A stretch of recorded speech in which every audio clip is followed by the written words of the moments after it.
Welcome to the Melbourne Bitcoin Technology Center. If you haven't had a chance, have a look around later on and ask questions, find out what's going on.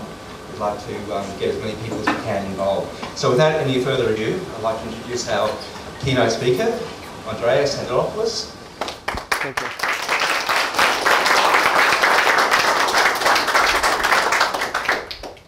So it's wonderful to be in Australia. I came here, and this is my first time in Melbourne. I was looking forward to meeting Australians. Turns out half of Melbourne is Greeks, so I guess I'll have a better chance in Sydney. I'll meet some Australians there, or maybe you are all Australians, and then, yeah, he's Greek too. I was really surprised. There's a lot of, this is probably one of the most multicultural cities I've ever been to. It's really a fantastic city. And if you have the kind of weather you had yesterday most of the time, I can see the appeal of living here. So you can just leave me under the illusion that that's the kind of weather you have all of the time. That's good. All right, so first of all, how many people here are familiar with Bitcoin? Mostly insiders. How many of you have Bitcoin? OK, and how many of you have not heard much about Bitcoin until today? OK, just a few people who are new to this space. So I'm not going to do an introductory presentation to Bitcoin, since the vast majority of the audience is familiar with Bitcoin. And I thought I was going to talk about some interesting topics around this. First of all, I recently heard that Australia is considering taxing Bitcoin as an intangible asset with sales tax. Is that true? As an asset class. Yeah. And so capital gains tax will be the implication. Has this already happened? I think it's very likely to happen. I think that's what we've been advised is going to happen. So that is a monumentally stupid idea. Yes. As you can, that was my diplomatic way of speaking to politicians. It's as monumentally stupid as it would have been in 1994 to classify the internet as a fax machine service and put it under the control of the telecom companies, or to classify it as a CB radio, a fancy CB radio, and ask every user of the internet to pass a Morse code exam and get an operator's license. And those things didn't happen because at the time, the regulators took a wait-and-see approach and decided to let the technology itself flourish for a while before trying to apply any regulations. It's a good idea, because the truth is that very few people really understand what Bitcoin is exactly and how it works. And I don't mean very few politicians. I mean very few people in general really understand Bitcoin. I wouldn't count myself as one of them. I understand parts of Bitcoin, but I don't think I can predict where this thing is going. I don't think I can predict even a fraction of the types of applications that are likely to be built on Bitcoin. None of us know. This is uncharted territory. The reason it's uncharted territory is because nothing like Bitcoin has ever happened before. And I don't say that just as an extreme statement. I think it's absolutely true. The idea of a trusted, decentralized network that allows any individual anywhere in the world to transmit value or establish ownership over a digital asset and transmit that in a matter of seconds, anywhere in the world, transparently, safely, almost instantaneously, and for less than a third of a penny. That has never happened before. And we don't know what uses that will be put to yet. I can think of 1,000 different interesting uses, but we don't really know. It fundamentally changes some of the core assumptions of how money works. And the thing is that while we conceive of money as this universal thing, in fact, we experience it as many different aspects of money. There's fast money, there's slow money, there's money that works best in small increments, and money that works best in large increments. I have some money that's printed on metal coins in my pocket, and that is fantastic money to use to pay a parking meter. if I try and go buy a Porsche with that form of money, I will need a wheelbarrow, and most likely they will look at me funny at the Porsche dealership, right? Or if I try to buy a house with that form of money. If I try to pay for the parking meter with a check, or a bearer certificate bond, I will be looked at funny by the parking attendant. And when I try to get on the tram here, apparently I need a Mickey card. And I don't know what a Mickey card is, or Mikey card, and how to get it, and how to charge it. And I certainly don't know if I can use it for anything else. What I'm getting at is that we don't experience money as a universal protocol. We experience money as a series of fragmented networks, very, very fragmented networks. And there's a parallel to this. Before the internet age, telecommunications was like this. If you wanted to send a long-distance message, you'd write it down on paper and use the postal service. If you wanted to transmit video, you'd use a broadband connection to a satellite and bounce it off there. If you wanted to transmit text rapidly, you'd use a telegram or a telex. If you wanted to transmit an image, you'd use a fax machine. If you wanted to transmit video, well, you couldn't really. You could put it on a VHS tape and then mail it somewhere. So every type of content had a different network. And those networks were segregated by speed and convenience and cost and time to destination and all of these restrictions. And the internet brought all of these things together. It brought all of these things together and allowed us to use a single network, regardless of the type of message we were sending, and use it for fast and slow, for small and large, for cheap and expensive, right? And that was really an interesting thing because it suddenly changed the way we use information. It didn't just make it more convenient. It didn't just make it more accessible. It fundamentally changed the way we used information. Things that we would only do sparsely, we could do now continuously. Things that were too expensive to do were now cheap. Things that were too far to reach became close. We're about to do that with money. Bitcoin does that to money. In the financial environment, there are literally hundreds of different networks. There is SWIFT, the Society for Worldwide Interbank Fund Transfer.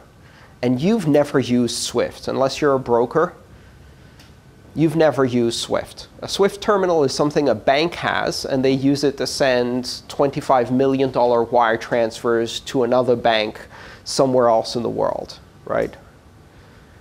So that's the big payment-only bank-to-bank network. There's Visa, and you can use that. If you're a merchant, you can receive on it, and it's a consumer-to-business network. But it only works really above $5 approximately. It doesn't work for less than $5. And there's an upper limit, really, on what you can send. So if you want to send $25 million through Visa, you can't really do that. And you can use checks. And you can use ACH clearinghouse, the way we call it in the States, which is checking account clearinghouse for transactions between individuals. I don't know how easily you can send money from individual to individual here. If you want to, say, pay your rent. In the United States, most people write a check, because that's the most convenient way to do it. They take money from a digital bank account. They write on a piece of paper. They put this paper into a terrestrial mail transport system where it takes 3 days to arrive at their landlord. Their landlord takes this piece of paper, presents it to the bank, which in itself is complicated. The bank then types something into a computer, and then the money is transferred, and then it sits there for 3 to 5 business days. This is in 2014, in the most prosperous country in the world.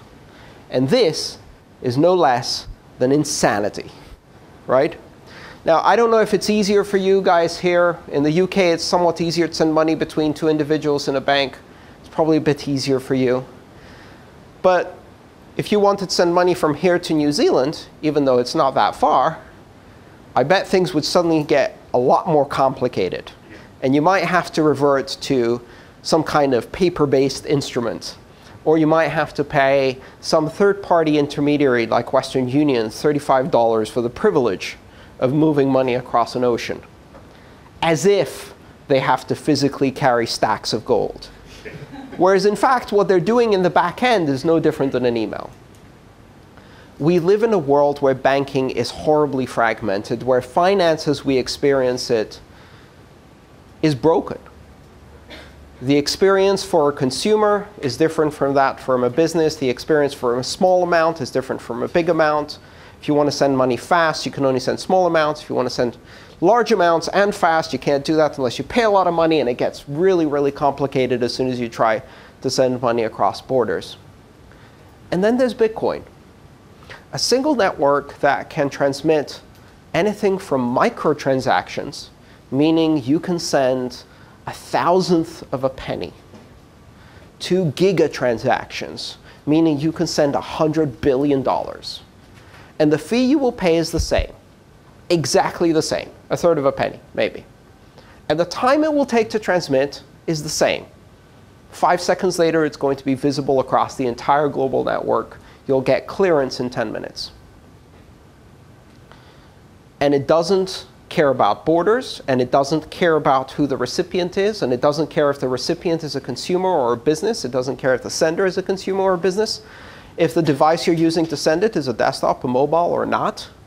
It doesn't care if you took the keys off a paper wallet, or if you typed a PIN into a wallet, or if you use your desktop computer.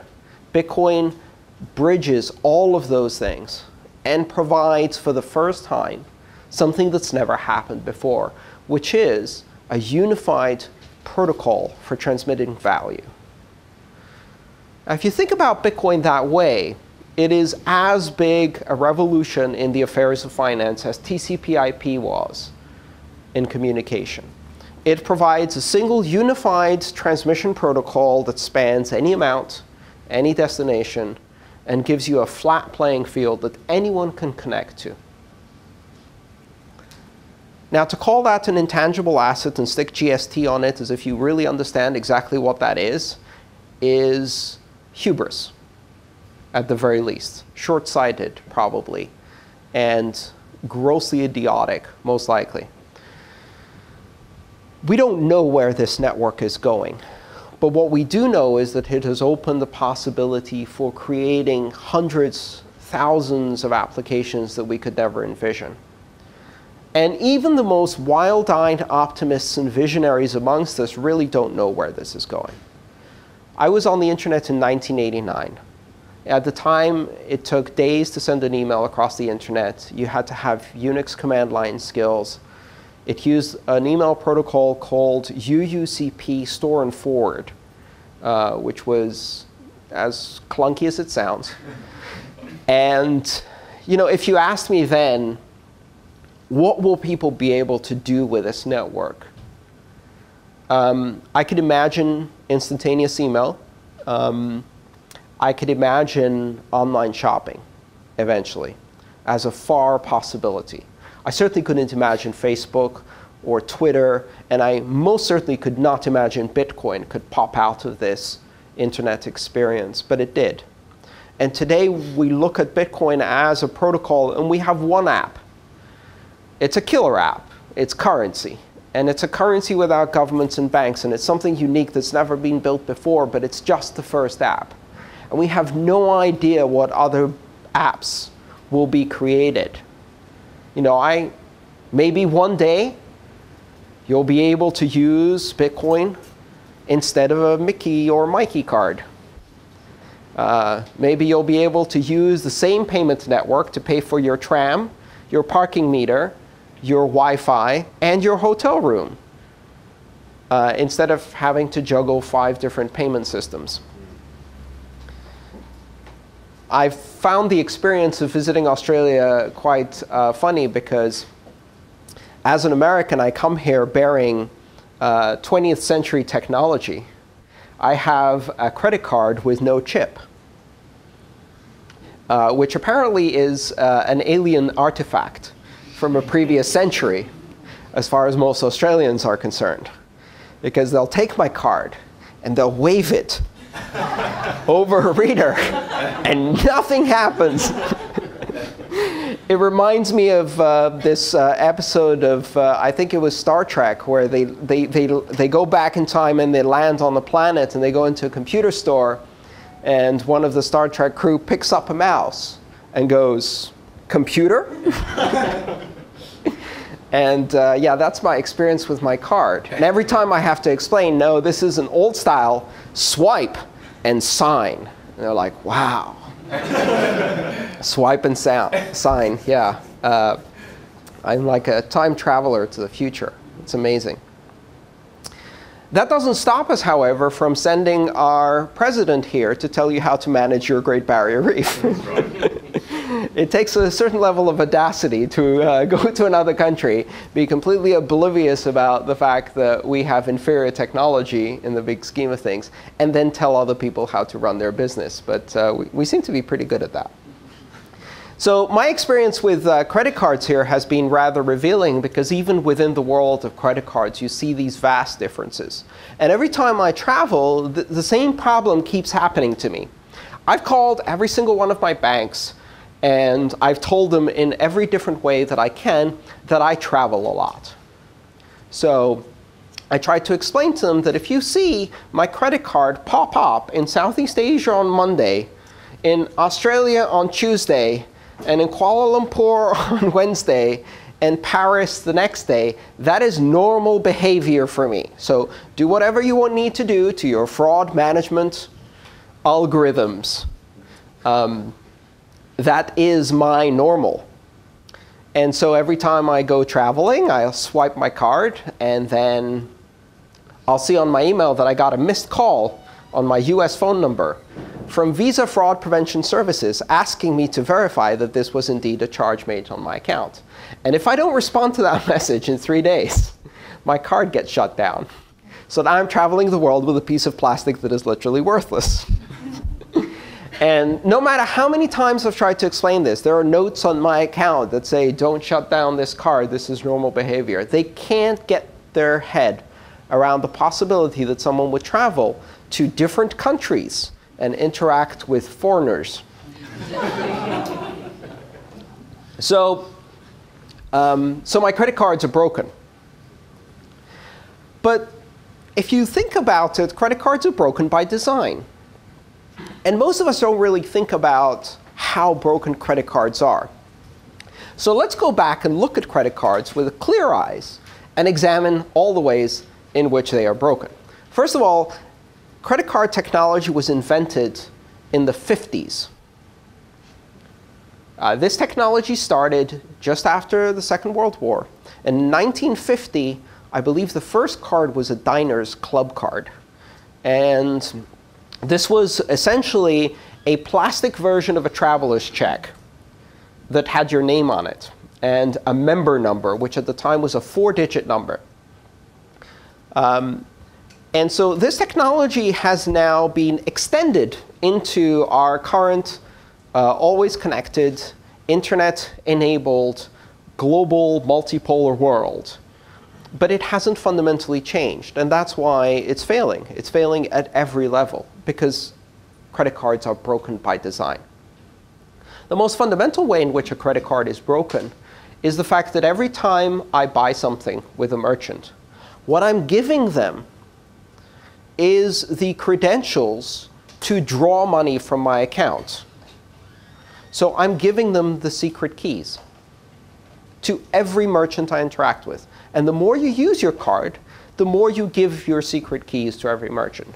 They then store them and build giant databases with 50 or 60 million of the secret access codes to everybody's credit accounts. And then they act with surprise and shock and dismay when a hacker comes along and steals all 60 million credit cards out of their super secret database. And there are two types of companies in this world. There are companies that have failed to protect their databases of credit cards and have been hacked. And there are companies that will fail to protect their databases and get hacked in the future. No one can stop this from happening.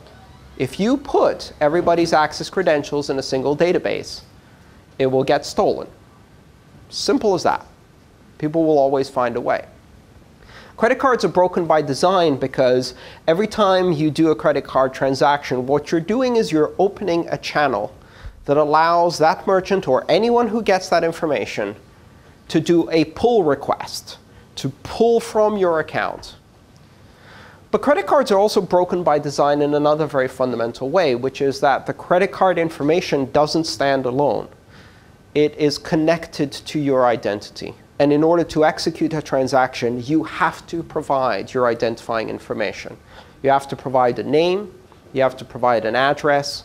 You have to provide additional information. In many cases, and in many countries, it's not uncommon to also provide a tax number or date of birth for almost every online commerce credit card transaction. So what that means is that now you're not just exposing the credentials that can pull from your account, you're also exposing elements of your identity, elements that, when enough of them are collected, you are now a victim of identity theft. And so credit cards expose you both to theft and identity theft every time you use them. It's really difficult to see the comparison for people who don't understand Bitcoin and to understand that Bitcoin transactions have no identity on them by design. And that is not a problem, that is a feature. And that when you execute a Bitcoin transaction, the transaction itself gives the specific amount of value to the merchant and nothing else. And by having that transaction, they can't go back and charge your account again.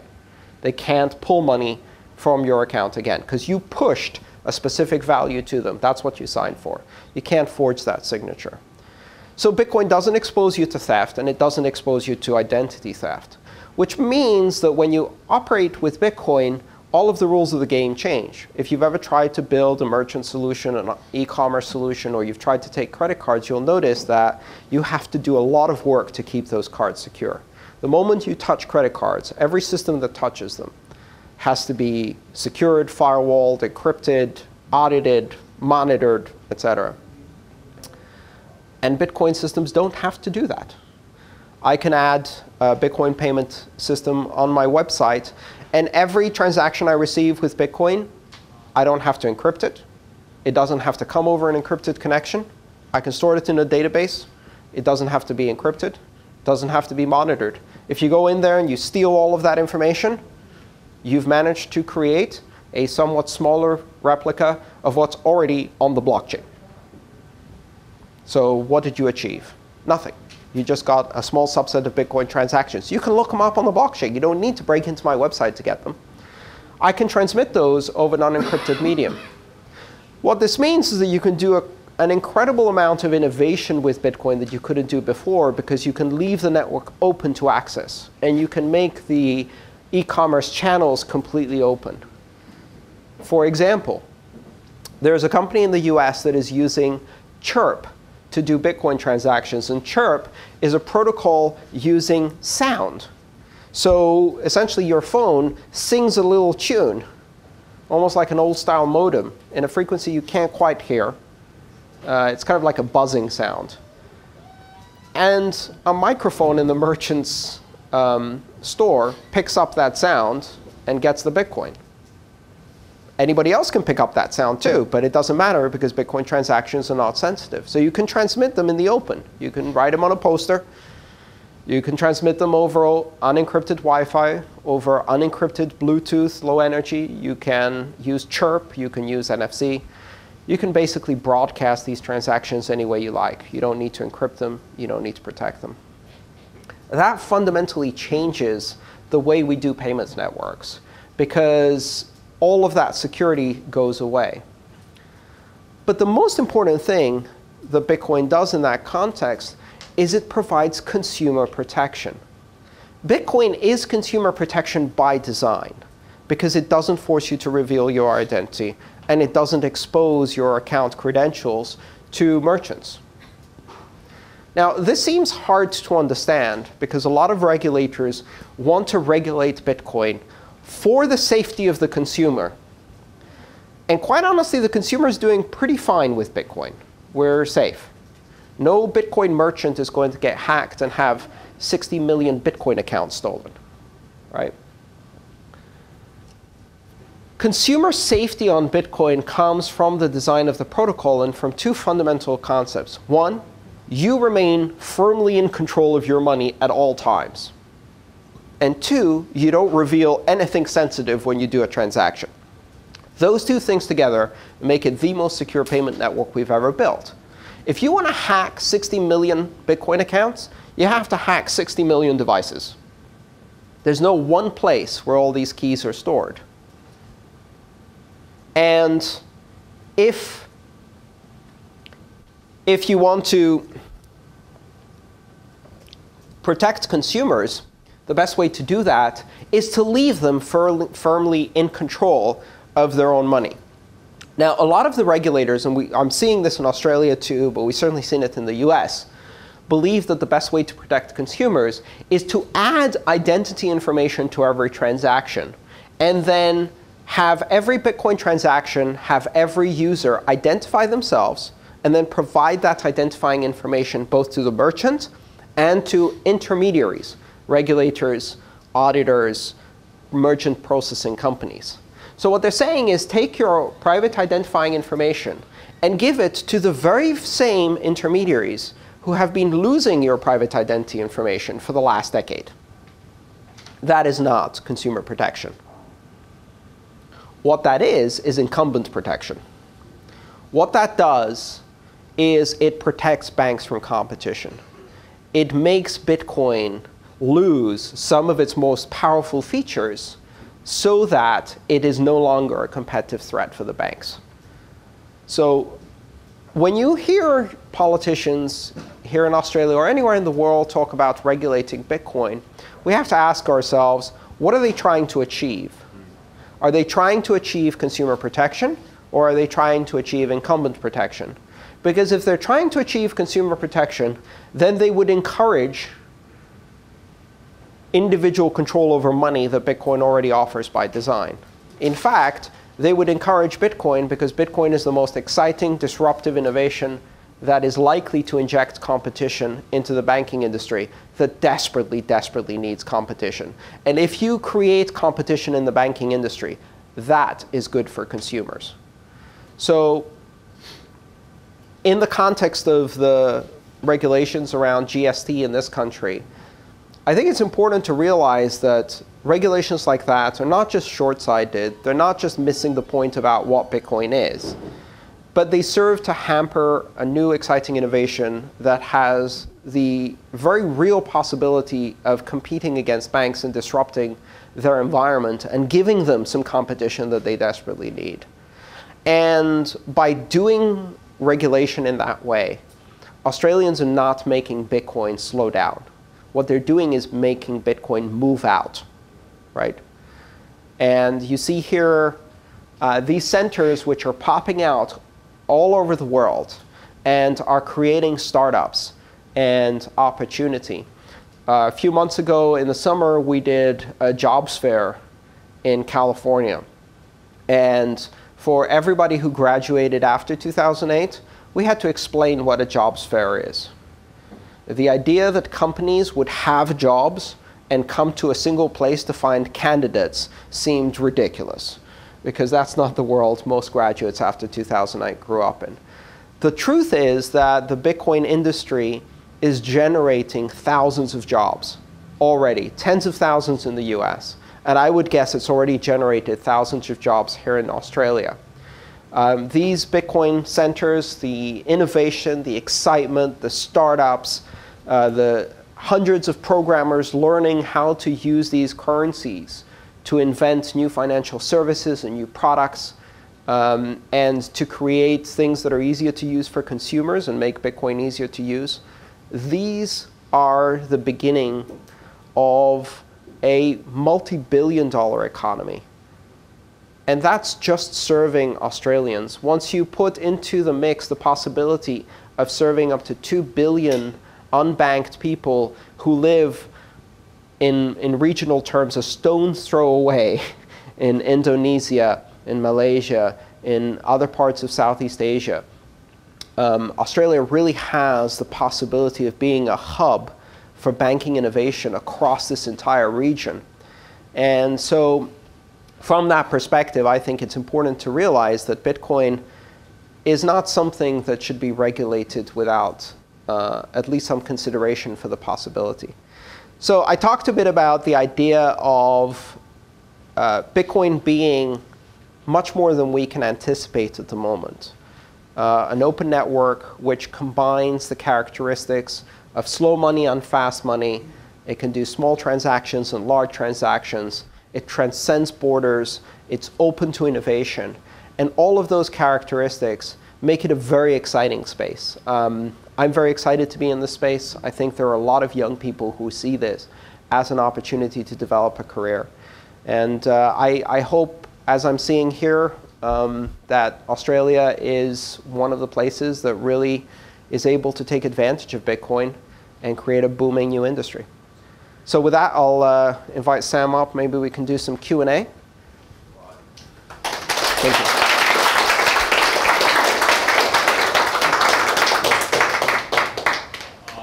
Thanks for coming here last minute. I know we didn't really give anyone much notice at all, so this is a great turnout. Really appreciate Andreas also stopping by and sharing his passion for digital currency and what the future holds for Bitcoin in particular. I believe that with the right frame of mind, with the right dialogue with industry associations as well as government, we're able to set the right foundations that allows Australia and also other countries to bring in the capital from traditional markets into the Bitcoin ecosystem. We're going to open it up to the floor if anyone has any questions. There's a mic, it has a bit of a cord, so hands up. Anyone have a question for Andreas? G'day Andreas, I'm Louise. I'm from Suncorp, which is a banking and insurance company here in Australia.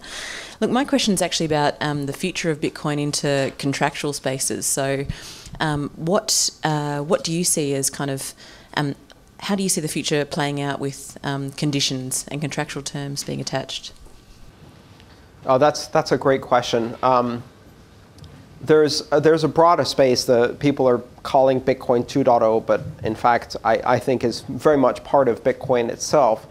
And the birth of Bitcoin didn't happen in a vacuum. It happened among a community that was very active in talking not just about currency, but about smart contracts and smart property. Bitcoin and transactions within them have a scripting language, and that scripting language can define the conditions you need to redeem an amount of Bitcoin.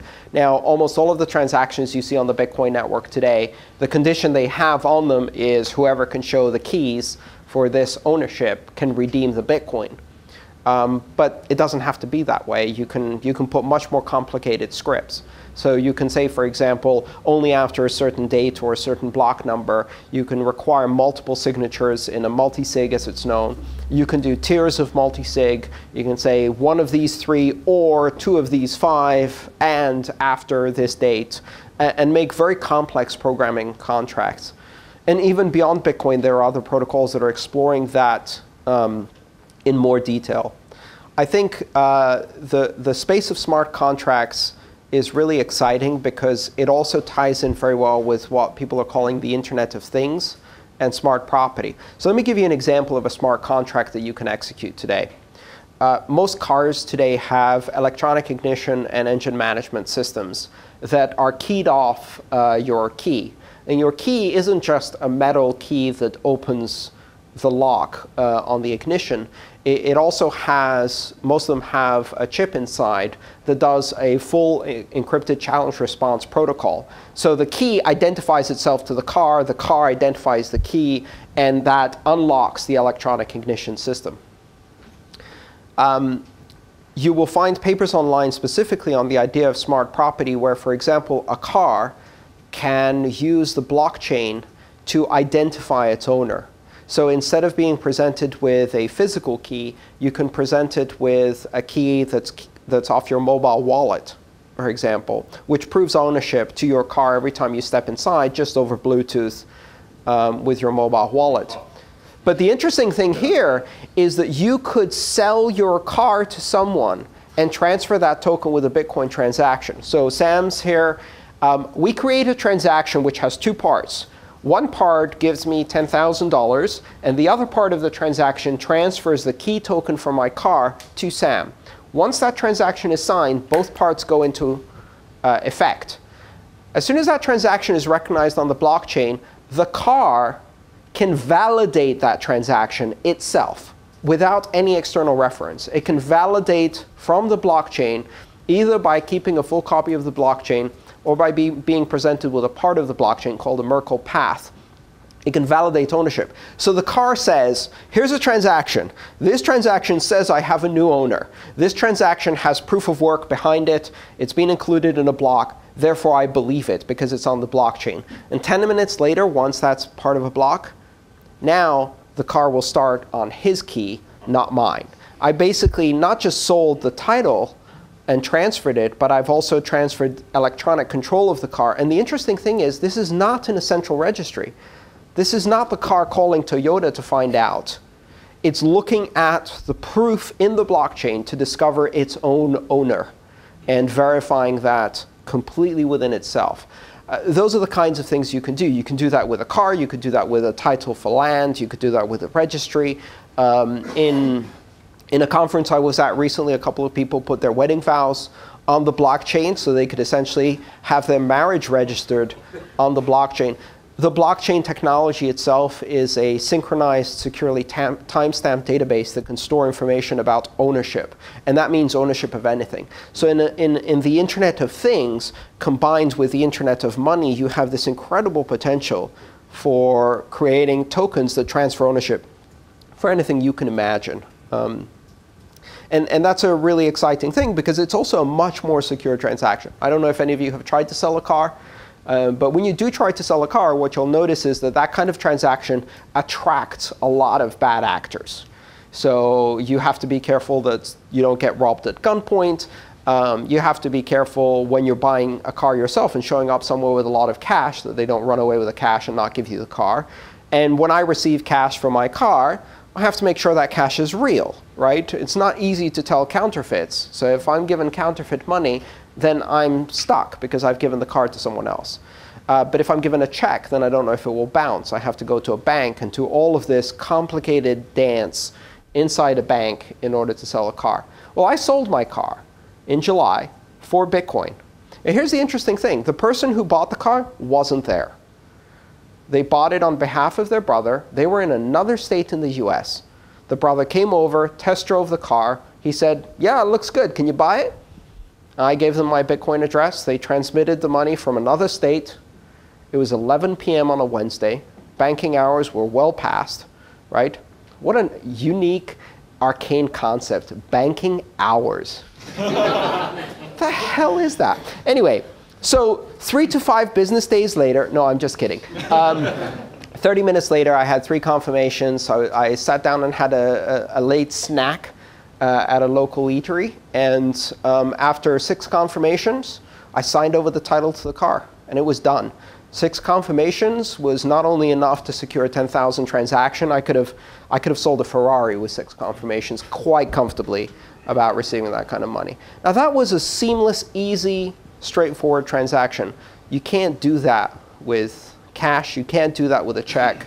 So, and that wasn't even using smart property. It was just the basic Bitcoin. All right. Yeah, so I was just going to ask you, Andreas, so there's Bitcoin, the currency, and then there's Bitcoin, the technology. To make the whole thing more mainstream, what's required in your eyes? And if you were to put money into something, what would you be putting money into to make it mainstream? There's Bitcoin, the currency. There's Bitcoin, the technology, the blockchain technology. There's also Bitcoin, the network itself.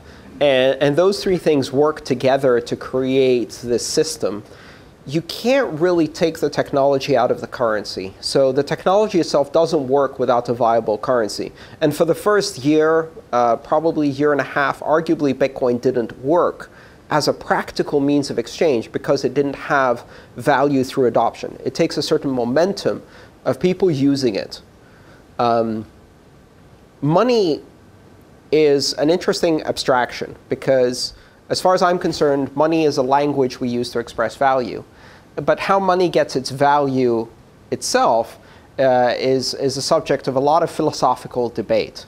The bottom line today is that money gets its value through adoption, through use, meaning that if I give you something and you're willing to give me something in return, then it's money, right? If I can buy eggs with it, it's money, right? And people can tell me that Bitcoin isn't money, but I've been living off it for a year and a half. And so my life says otherwise. I use it to spend and buy things all the time, products and services. So as far as I'm concerned, it's money. You can't separate the money from the technology from the network. What I can tell you is that this is still an experimental system. And the currency itself is subject to volatility and fluctuation. It's subject to sentiment, market sentiment, reputation risks, and manipulation. So there are ways that conceivably Bitcoin could crash. Probably very unlikely at this point. It's survived so many rounds of near-death crashes. And the thing about money is that the very fact that it bounces back and continues to exist gives it even more value. Resilience is part of the value. Bitcoin today, in my mind, is unlikely to suffer a crash. But if it did, I can't predict that because it's a market-based system. What I can predict is that the blockchain technology will be here a decade from now and will fundamentally transform financial services. Most likely, I think probably higher than 90% probability, it's going to do that with Bitcoin as the currency and under the same name. But there is a small chance that it will do it under a different currency. And where would you put your, if you were to fund something to make it more mainstream, what arena would you be funding? So I've said this many, many times. I don't think Bitcoin, the currency, is a sensible investment for most people. It's far too volatile. If you have a well-balanced portfolio, you understand what a high volatility asset is like, and you're willing to take that kind of risk, and you really understand it, maybe you allocate a small percentage of your portfolio into the high risk. Like, for example, if you do that with penny stocks, or if you do that with small country, small cap currencies, then maybe Bitcoin is for you. Otherwise, it's not for most people. And it's a really huge mistake to start day trading or to assume that Bitcoin is some kind of get-rich-quick scheme. You know, the most effective way to make $1 million with Bitcoin in a year is to start with 2 million. And then lose half of it by day trading. What I would invest in is very simple. I would invest in skills. I would invest in innovation. I would invest in real products and services. Most of the products and services that are being developed for Bitcoin transcend Bitcoin itself. They're not really about the currency itself. They could be applied to any of the digital decentralized currencies. They're really blockchain applications. And so therefore they transcend the single currency. They can be applied in many different concepts. Skills are something that no one can take away from you. If you learn how to use blockchain technologies, if you learn how to program, how to use the APIs, if you understand the architecture of blockchain, if you understand the proof of work algorithm and the consensus mechanism that it allows, that skill no one can ever take away from you. And that skill, in my opinion, is as valuable as learning how to build a website in 1998 or learning how to build an iOS app in 2005. It's a skill that you can build a career on. And that's exactly what I'm doing. I mean, I built my career on Bitcoin, and I've built it on skills. I haven't invested in companies. I haven't invested in Bitcoin. I don't even own much Bitcoin. I invested in skills. And so my approach to this was to write a book to teach people how to use Bitcoin. That no one can take away from you. It doesn't matter what the price is. You still know how to use blockchain technologies. That is a skill that will translate into a career, into a job, and into fun. At least for me, it does. That's the definition of a geek, is someone who thinks things like that are fun. Right here. Yep. Ja su Andrea. No, Ja su. I'll keep it in English. In English. In English, yeah. I'm a urban planning student in the university, and technology has become arguably a political issue. I mean, at this last state election, we're about to have a state election in a week's time.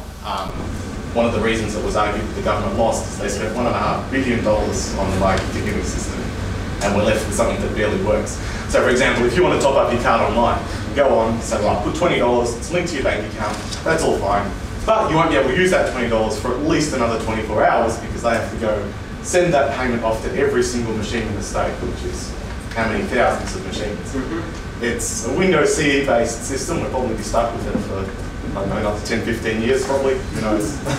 What would you suggest? Is that something that Bitcoin can help with in the sense that you can sort of get rid of all that crap that you have to go through? Because it got to the point where they wanted to install GPS trackers in the city to keep track of where your fare is and to make sure that you've paid your fare. Just Right. Completely ridiculous, yeah. Right.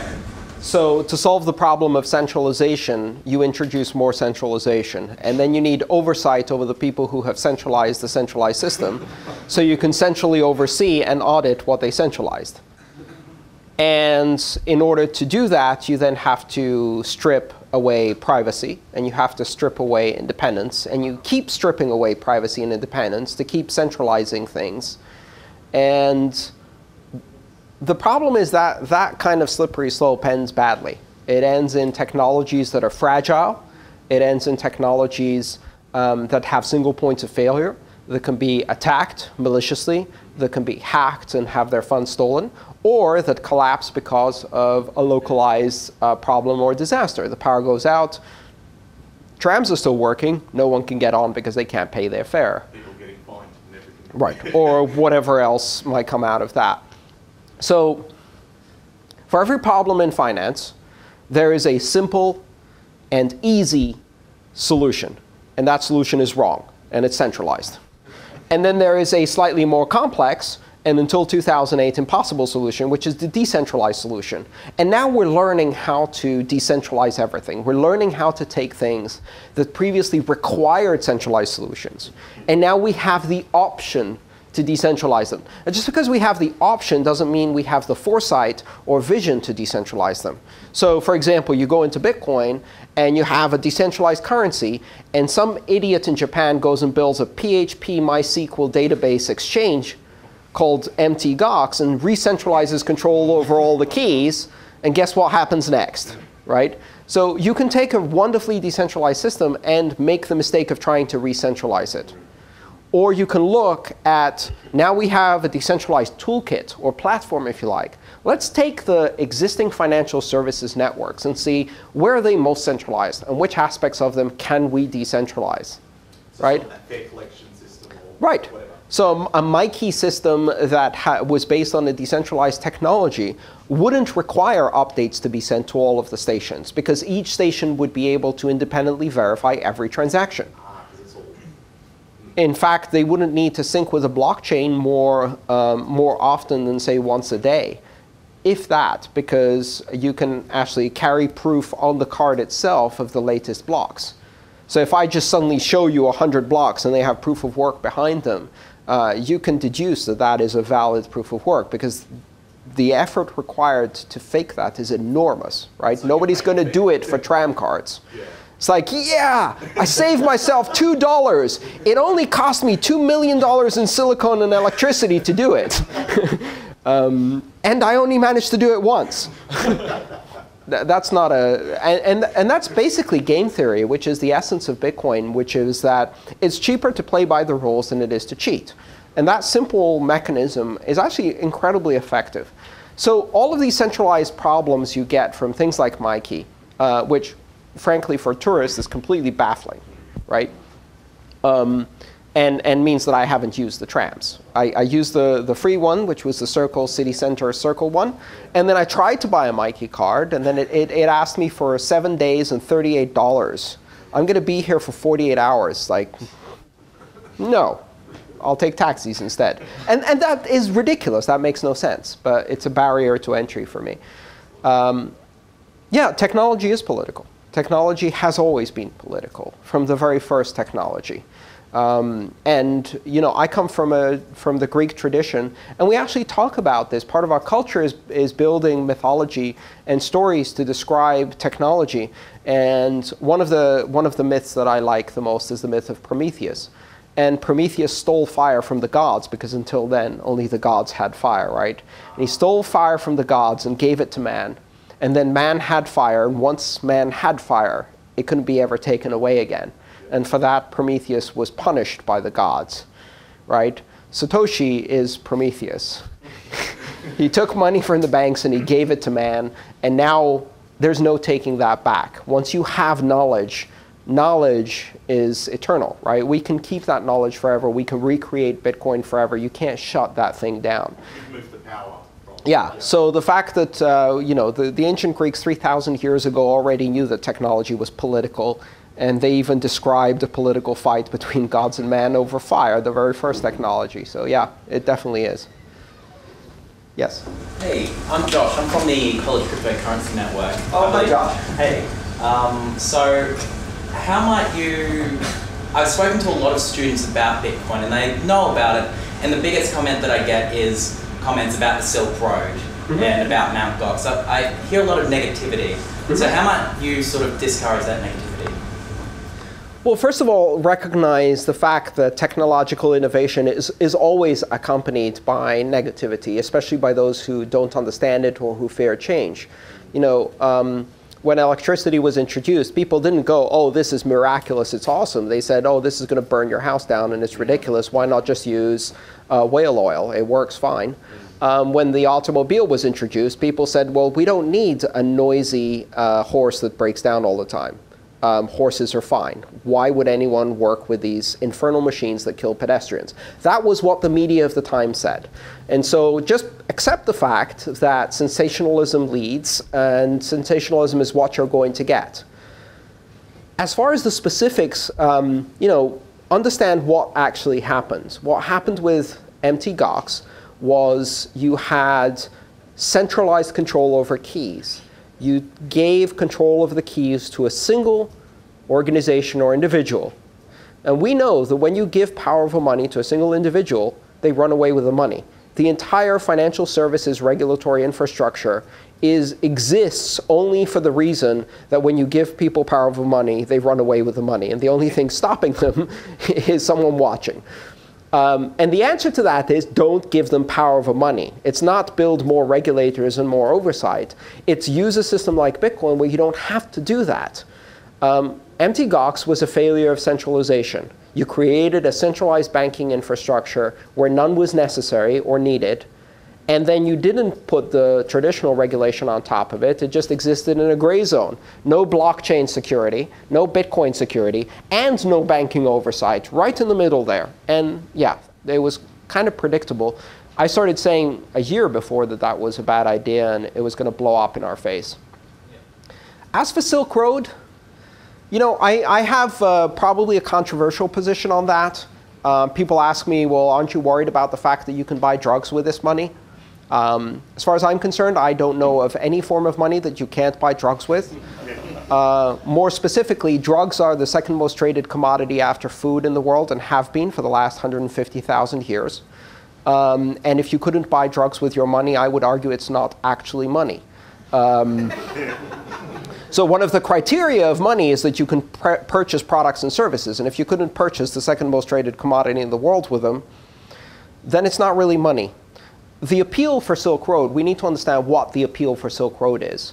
And the way I put it, in a nutshell is this. You can't get stabbed over TCP/IP. That's why people buy drugs online, because you can deal with the addiction without the violence.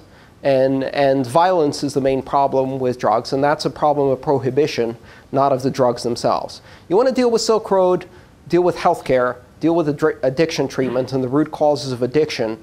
Don't try to control the money used to buy something that people obviously need to buy, want to buy, and will continue buying for the rest of history, just like they have been doing for the last 150,000 years. And so you're not going to stop that. Bitcoin is going to be used to buy every product and service that is currently available on the market everywhere in the world, just like every other form of money. And it's going to reflect the values of society. When you have a technology that's brand new, and it's flexible enough to overcome barriers, it's going to be used in some of the corners that are the shadiest in society. But as it becomes mainstream, it starts reflecting mainstream societal values. Now in year 5, the primary use of Bitcoin is for charitable donations and tipping. That's what we see from the statistics. And what that says is that the audience has expanded and now is no longer restricted to the shadiest parts. But remember what they said about the internet in 1995, that it was a den of thieves, pornographers, and terrorists, that you would never be able to find anything on it, and that it was full of fraud. And all of those things were true. And it still was the most valuable technology we could build, because the rest of us will use it for good. I've never bought drugs on the internet. I use Bitcoin. I don't use Bitcoin. I mean, I don't buy drugs. This drug, however, now this is really addictive stuff. I cannot start my day without at least 20 milligrams of caffeine in my bloodstream. And I'm highly addicted to this stuff. But I can get that at the corner store. Unfortunately, they don't take Bitcoin. So thank you. I have actually got a question for Andreas. How did you actually find out about Bitcoin, and what was the first thing you did to it?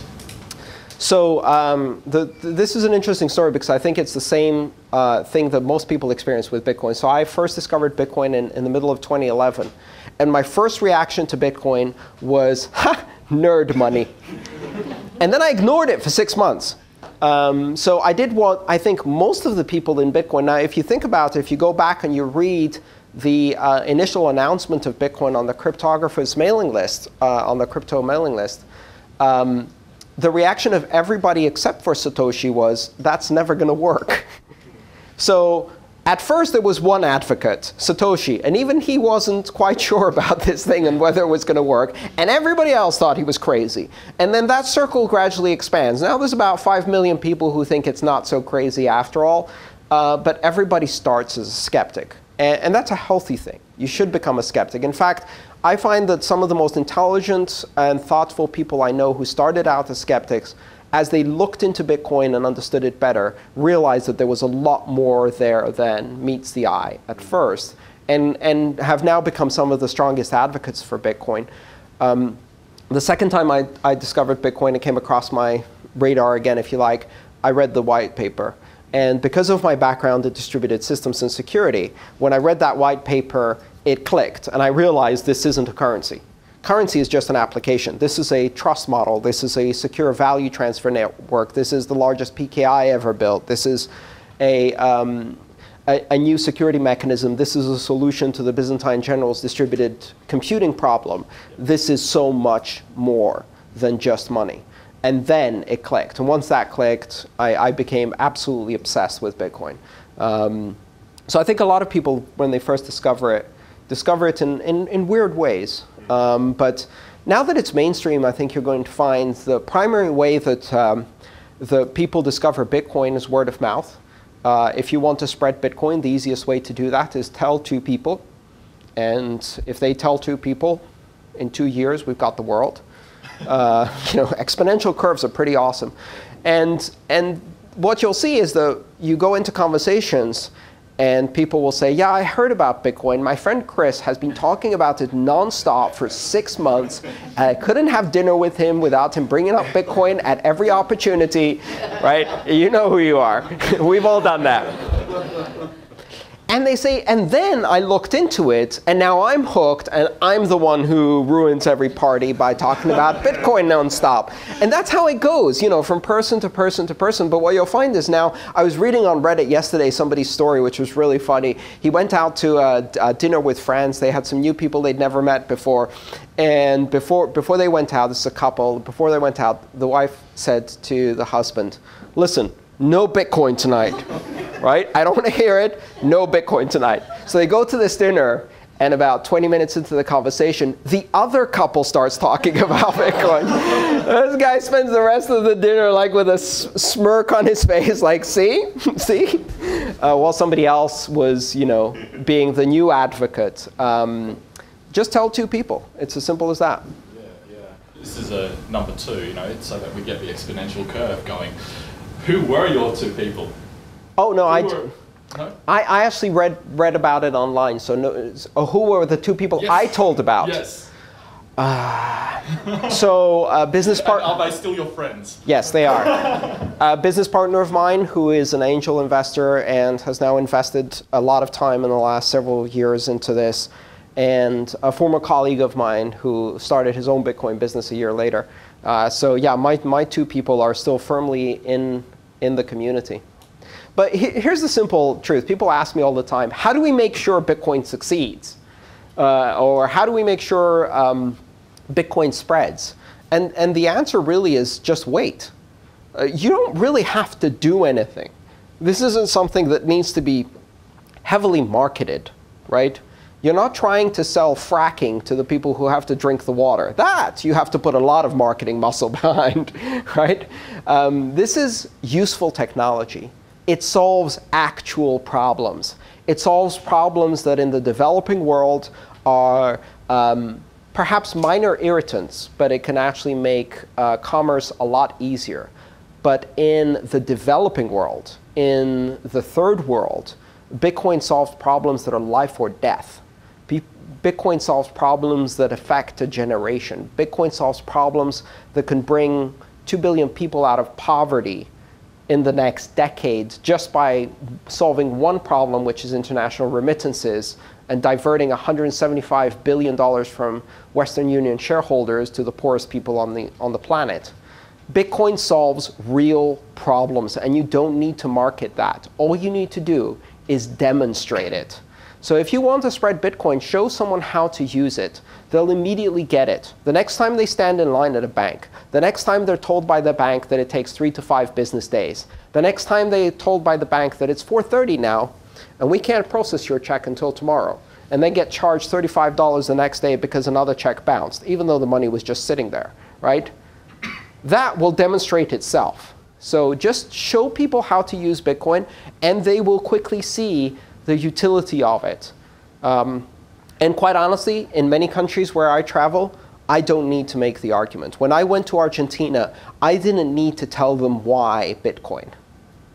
They have had 3 generation-destroying currency events in the last 30 years. And 30 years ago, their government was throwing people out of airplanes because they opposed them. They don't need to understand why money without government is a good idea. They don't need to understand why hyperinflation is a bad thing. They already know why Bitcoin. They wanted to know how to do Bitcoin and how fast they could do it. In the Western world, you have to explain why Bitcoin. Because we have it easy. We have Visa cards and credit and liquidity and international banking. I can open a brokerage account and buy Japanese yen today. And my government won't stop me from doing it. And I can move my money to a bank in another country, and my government won't stop me from doing that. And that puts me in a population of about 1 billion people, and then there's the other 6 billion who don't have that. And for them, Bitcoin is life and death. So you don't need to sell it. It just is. It's useful. Just demonstrate. Quick one, for anybody who comes across those questions about the Silk Road and Bitcoin being used to buy drugs, Tide laundry detergent was used in a drug ring in Maryland and to buy drugs, and the convenience stores were getting knocked over for it to the tune of tens of thousands a month. So that's a fun little anecdote to bring up on that. Secondly, Andreas, I think regulation in this particular space is inevitable, but it really, you make an excellent point about sort of Bitcoin being protecting consumer interests and rights by design.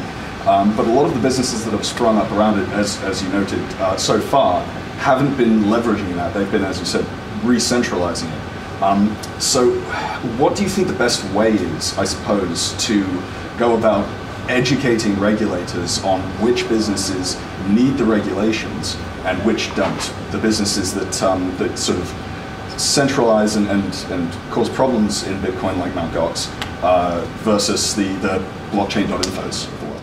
Yeah, that's a really good point. I mean, Bitcoin enables operating models that are on an entire range, from a full custodial banking environment that is very similar to a traditional banking environment, such as Mt. Gox, and will have the same failure modes as traditional banking, all the way to a fully decentralized system where the users have and always retain control over the keys, which is actually a lot harder to attack or compromise or disrupt with traditional mechanisms because it's decentralized. I think regulators need to be able to discern between these models. And there's a range in between as well, hybrid systems, including multi-signature systems. So the primary question there to ask is, who has control over the funds? Who has custodial control over the funds? Is that control entirely in the hands of the consumer, whose interests are best aligned with protecting their own funds and their own privacy? In which case, that doesn't really need much regulation. And in fact, any regulation you do to, say, add identity or things like that actually damages that control and security. Or is it the other way, where you have a full custodial control over the accounts, in which case that absolutely does need regulation, because that is a traditional custodial account. And what we learn from history is that the person who has control of that money will eventually run away with it, unless they're stopped. And then there's the things in between. You know, maybe one of the parties is simply a signatory to a multi-signature transaction. They don't have custodial control. They can't take away the money. In fact, they're never controlling the funds at all. They're just providing signatory services for risk management. Do they need to be regulated, really? Or if the consumer is again, has majority control over the signatories, or over the signatures, then essentially they're in control. So you have to make these very fine-grained distinctions. But in order to make those distinctions, you have to understand how this thing works, and that it's not just, you know, PayPal re-envisioned or something like that. It's not just a fancier version of what we've seen before. It is a fundamentally different type of thing. And that takes time. So I think, you know, really the advice for most regulators is wait and understand before you act, because acting prematurely is much worse than not acting at all right now. Bitcoin affects very few consumers as it is, even with failures like Mt. Gox. And the people who are taking risks in Bitcoin are well aware that they're taking risks in Bitcoin. So I think the best advice is to just wait and see until you understand those fine distinctions. And then you can apply regulation where consumers really need it, which is in custodial accounts. Interestingly, what that will do is it will encourage more and more companies to avoid that regulation by going towards a decentralized model which serves consumers best. So you can create some very nice incentive structures there. I don't know which countries are going to do that yet. We'll see. Bitcoin is probably going to be regulated at the edges, at the exchanges. But the Bitcoin protocol itself cannot be regulated. And it's important to realize that that will continue to exist. It will continue to be global. It will continue to be transnational. And really, any attempts to stop it will only make it stealthier. And in fact, won't serve anybody. So where are the areas where it can be regulated around the exchanges, where it needs to be regulated because you have custodial control? Those are the areas most regulators should focus on to offer consumer protection. Otherwise, if they're really looking for a target to regulate, I can give them a list of names of the 6 biggest banks who are absolutely rife with corruption and steal billions every day. And they can go after them instead. Just a thought, you know, since they have all of this free time to regulate. Great. Well, I'd like to thank on behalf of the Melbourne Bitcoin community and Andreas for making himself available this morning to, you know, give us this address and open our eyes to, I guess, where Bitcoin is heading and what it is now. Thank you. Thank you so much.